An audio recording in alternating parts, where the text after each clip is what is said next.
नमस्कार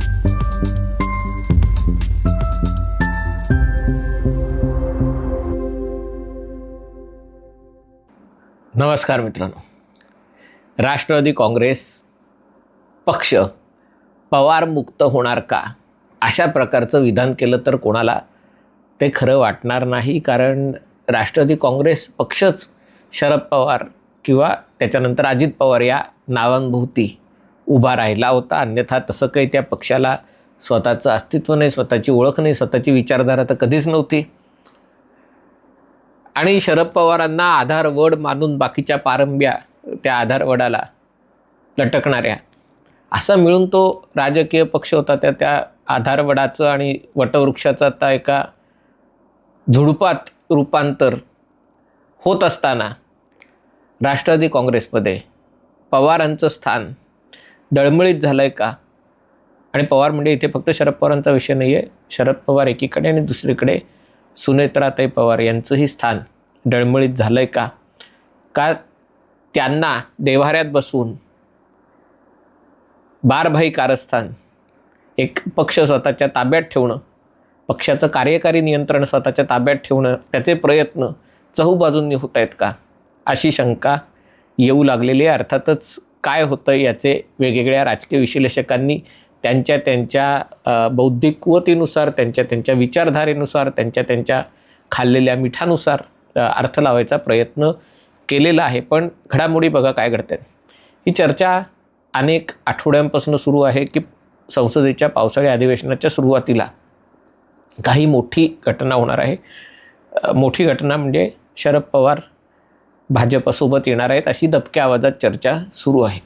हे सगळं सुरू होत असताना दुसरीकडे अजितदादांच्या निधनानंतर राष्ट्रवादी काँग्रेसच्या एकूणच नियंत्रणाबद्दल, पक्षावर कोणाचं नियंत्रण राहील आणि कोणाच्या नेतृत्वाखाली पक्षाचे नेते काम करतील याच्याबाबतही विविध वावड्या उठत आहेत. प्रफुल्ल पटेल, सुनील तटकरे यांना अजितदादांच्या सोबत काम करायला, त्यांच्या नेतृत्वाखाली काम करायला कधीही काही अडचण नव्हती. पण ज्या प्रकारे पार्थ पवार पक्षाचं नियंत्रण स्वतःच्या ताब्यात घेऊ पाहत आहेत ते बघता कुठेतरी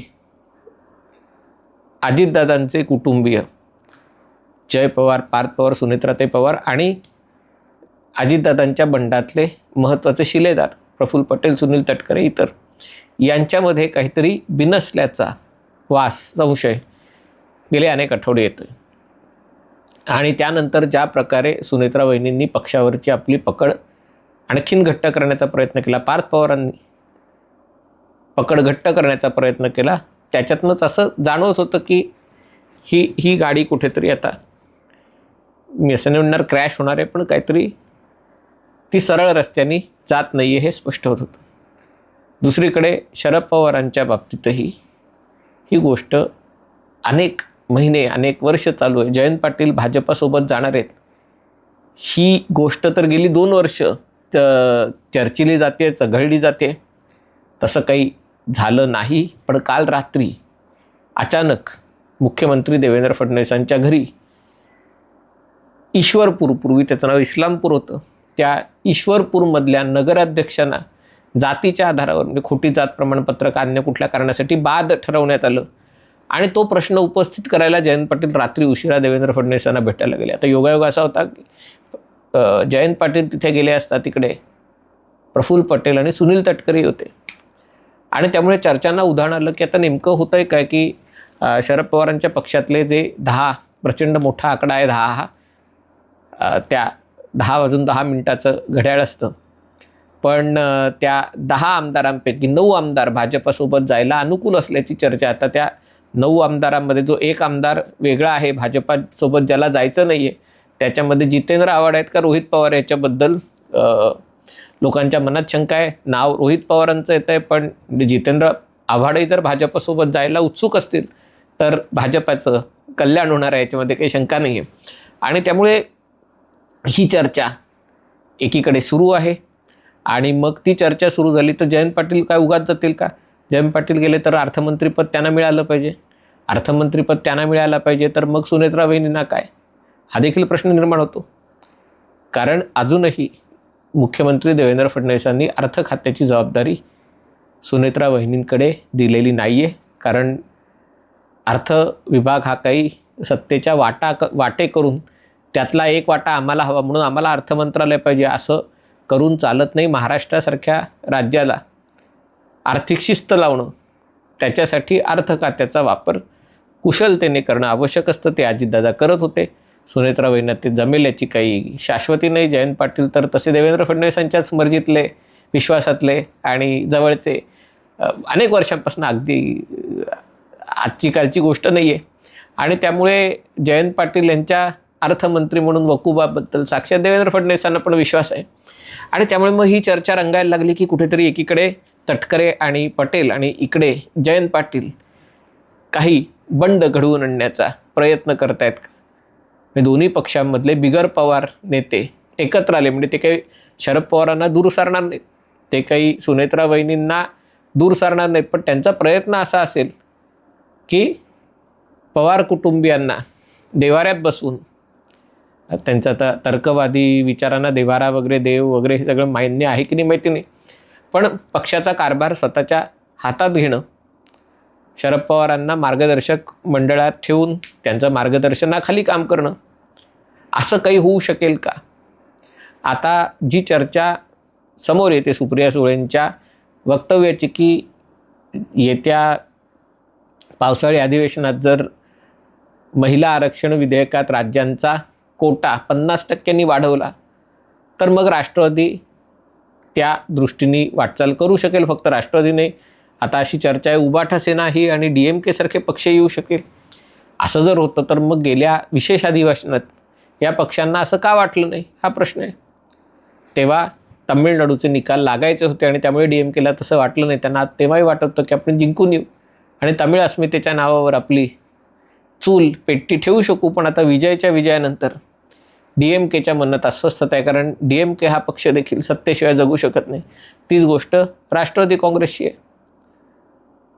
राष्ट्रवादी काँग्रेस शरदचंद्र पवार गटाची आहे, कारण ज्या प्रकारे उद्धव ठाकरेंचे शिलेदार, साथीदार वगैरे खासदार सगळे एकनाथ शिंदेंच्या सोबत गेले ते पाहता अशीच गोष्ट राष्ट्रवादी काँग्रेस शरदचंद्र पवार गटात होणार हे कोणीही सांगू शकेल. आणि त्याच्यामुळे असं जर होऊ द्यायचं नसेल तर एखाद्या महत्त्वाच्या विधेयकावर सरकारला पाठिंबा दिला, मोदींना पाठिंबा दिला तर कदाचित आपल्या पक्षाचं भवितव्य सुरक्षित राहू शकेल.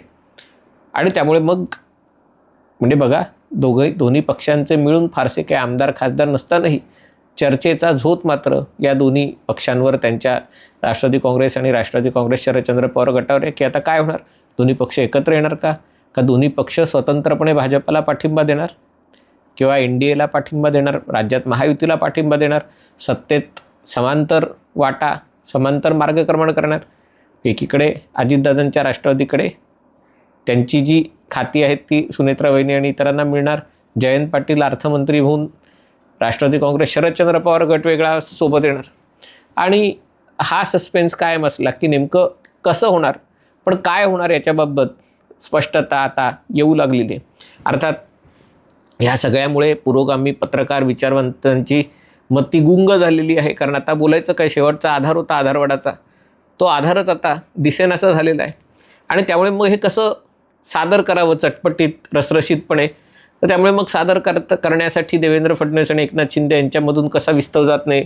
एकनाथ शिंदेंच्या सोबत काही खासदार आल्यामुळे राज्याचं मुख्यमंत्रीपद शिवसेनेला देण्यात येईल, एकनाथ शिंदेंना देण्यात येईल. आणि ते होऊ नये म्हणून देवेंद्र फडणवीस प्रयत्न करतात स्वतःचं मुख्यमंत्रीपद वाचवायला. आणि देवेंद्र फडणवीसांचं मुख्यमंत्री वाचवायला काय तर जयंत पाटील त्यांच्यासोबत, म्हणजे ही मांडणी करण्याचा प्रयत्न, अमित शहा देवेंद्र फडणवीस यांच्यामध्ये असलेली स्पर्धा, हे सगळं चटपटीत मांडणी करण्याचा प्रयत्न करतायत. कारण त्यांचा आधारवड आता कोणीतरी मोर्चूत घातल्यामुळे तो आधारवड फार काही खंबीरपणे त्यांना सावली देईल असं वाटत नाही आहे. आणि त्यामुळे मग काय करायचं, मग असं शिंदे फडणवीस एक द्वंद्व तयार करून शिंदेंच्या सावलीत जायचं का वगैरे, असे पर्याय त्यांच्यासमोर असू शकतात. पण यामुळे महाराष्ट्राच्या राजकारणाची खमंग चर्चा झालेली आहे.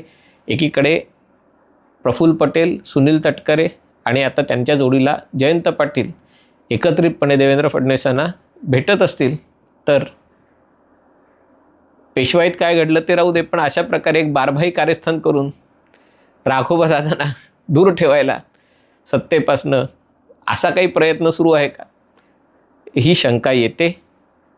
20 तारखेच्या आत याचं उत्तर आपल्याला मिळणार आहे, कारण 20 तारखेला संसदेचं पावसाळी अधिवेशन सुरू होत आहे. पण असं दिसतं आहे की राष्ट्रवादी काँग्रेस आणि त्याचे दोन्ही गट एकत्रित येऊन किंवा स्वतंत्रपणे भाजपच्या सोबत येतील, ही आता जवळपास स्पष्ट झालेली गोष्ट आहे. हा व्हिडिओ आपल्याला आवडला असेल तर कृपया लाईक करा, शेअर करा आणि चॅनल सबस्क्राईब करण्याची विनंती आहे. तुर्तास इथेच थांबतो. पाहत रहा MH48.